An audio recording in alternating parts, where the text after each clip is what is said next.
Hola, ¿qué tal? A ver, seamos sinceros, a que a veces da la sensación de que la política es, bueno, un lío de ruido, de discusiones que no van a ninguna parte. Pues hoy vamos a intentar poner un poco de orden en todo ese caos. Vamos a dar un paso más allá de las opiniones de bar para construir argumentos con fundamento y entender de verdad qué es la política. Empezamos. Si digo política, ¿qué es lo primero que se nos viene a la cabeza? Es que es casi automático, ¿verdad? Para la mayoría, la primera imagen es esta, las elecciones. Las urnas, los candidatos, las campañas. Y claro, casi al mismo tiempo nos viene otra palabra, una que, bueno, no es tan positiva, ¿verdad? La escuchamos todo el rato en las noticias: corrupción. Ese lado oscuro que parece que lo mancha todo.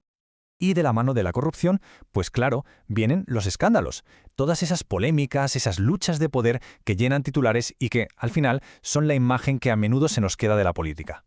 Vale, pero un momento. Pensemos, si quitamos los titulares, las polémicas, ¿qué hay debajo de todo eso?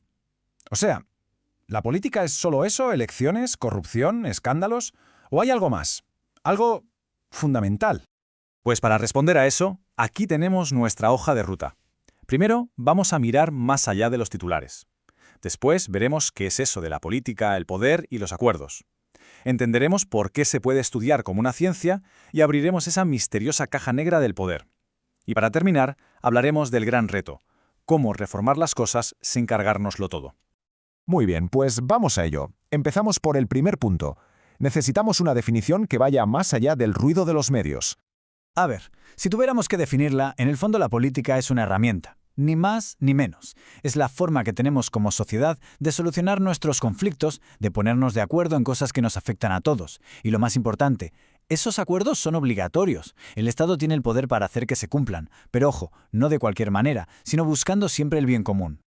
Y que nadie piense que esto es pura teoría, ¿eh? Miremos un caso real, como el acuerdo de paz en Colombia. Es que ahí se ve todo clarísimo. El gobierno usando su poder para sentarse a negociar.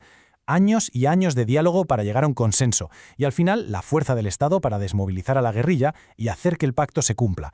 ¿Y todo para qué? Pues para algo tan enorme como intentar poner fin a medio siglo de conflicto. Sobre esto, el sociólogo Max Weber lo dijo muy claro, dio en el clavo. Es que política y poder son dos caras de la misma moneda. Quien se mete en política aspira al poder, a veces para fines idealistas, como la paz, otras para fines más egoístas, o simplemente por el poder en sí mismo. Entender esto es fundamental.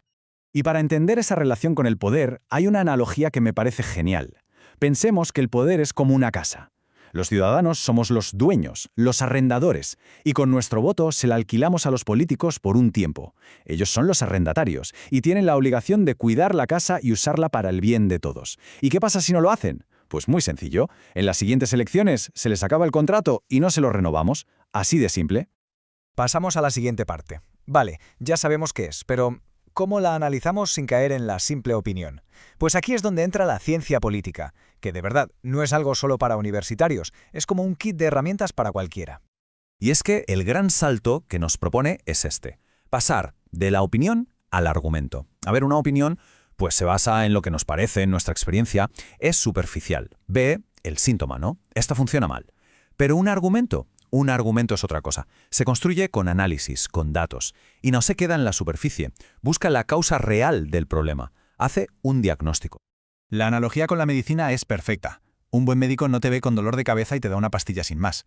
Primero investiga, pregunta, busca la causa, pues la ciencia política hace exactamente lo mismo con la sociedad. Ve un síntoma, por ejemplo la corrupción, y en lugar de gritar ¡qué desastre!, utiliza métodos para diagnosticar de dónde viene el problema. Y una vez tienes el diagnóstico, puedes proponer un tratamiento, o sea, una reforma que de verdad tenga posibilidades de funcionar. Y ojo, que esto de analizar la política de forma sistemática no es un invento de ayer, para nada. Es una búsqueda que tiene miles de años. Ya Platón y Aristóteles en la antigua Grecia se dedicaban a clasificar y estudiar las formas de gobierno. Y luego, siglos después, llegó Maquiavelo y dio un golpe en la mesa, separando la política de la moral y estudiándola como lo que es, una disciplina con sus propias reglas del juego. Llegamos a un punto clave: la caja negra del poder. Ahora vamos a ver un modelo, un esquema súper útil para entender cómo funciona todo el proceso político por dentro. Es como si nos dieran un mapa de un laberinto. El modelo es de un politólogo llamado David Easton y funciona a grandes rasgos así. Todo empieza con lo que él llama inputs. Son las demandas que hacemos como sociedad. Queremos mejores hospitales, más seguridad, lo que sea. Estas peticiones entran en la caja negra, que son las instituciones, el Parlamento, el Gobierno. Ahí dentro se debate, se negocia. Es un proceso que desde fuera no vemos muy bien, por eso es una caja negra. Y de esa caja salen los outputs, o sea, los resultados, las leyes, las políticas públicas que nos afectan a todos. Pero no acaba ahí. El ciclo se cierra con la retroalimentación, que es nuestra reacción a esas leyes. Si nos gustan, damos nuestro apoyo. Si no, generamos nuevas demandas y el ciclo vuelve a empezar. Para que se entienda perfectamente, veámoslo con un ejemplo real. La ley del tabaco en Costa Rica. El input, la demanda del Ministerio de Salud y varias ONGs para regular el tabaco. El proceso, pues el debate y la negociación dentro de la Asamblea Legislativa. El output, la aprobación de la Ley General del Tabaco. Y la retroalimentación, el apoyo general de la población y el análisis de si de verdad estaba bajando el tabaquismo. Se ve, es un ciclo continuo. Y con esto llegamos a la última parte. Vale, ya entendemos más o menos cómo funciona el sistema. La gran pregunta ahora es ¿y cómo lo mejoramos? Y aquí es donde la cosa se pone delicada porque hay que encontrar el equilibrio entre la necesidad de cambiar y el riesgo de romperlo todo por el camino.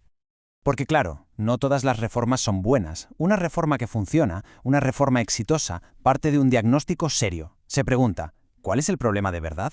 Y busca soluciones que duren. Pero una reforma precipitada, esa es la peligrosa. Nace de la reacción, del hay que hacer algo ya. Y muchas veces, los efectos secundarios que provoca son peores que el problema que quería solucionar. Y es que los riesgos son enormes, ¿eh? Hablamos de reformas mal hechas, que pueden acabar debilitando instituciones clave, como los tribunales, o que concentran demasiado poder en una sola persona, o que fragmentan tanto a los partidos que luego es imposible gobernar, o que simplemente crean una inestabilidad constante porque las reglas del juego cambian cada 2x3. Por eso, insisto, el diagnóstico es tan importante. Y para que nos hagamos una idea de lo que estamos hablando, de esta tendencia a reformar, quedémonos con este número, 239. 239. Son las grandes reformas político-electorales que se hicieron en 18 países de América Latina entre 1978 y 2019. Una barbaridad. Esto nos dice que vivimos en un estado de cambio casi permanente, y por eso saber diagnosticar bien antes de actuar es más crucial que nunca. Y con esto llegamos al final, y lo cerramos con una pregunta para la reflexión. Ahora que hemos visto un poco el mapa del sistema político, que entendemos un poco mejor sus engranajes, desde el poder hasta esa caja negra, ¿cambian algo nuestra forma de participar, de ver las noticias, de votar, de exigir a los representantes? Porque entender el sistema no es solo un ejercicio intelectual, es quizá el primer paso para poder participar de una forma mucho más consciente y sobre todo más efectiva. Ahí queda la pregunta.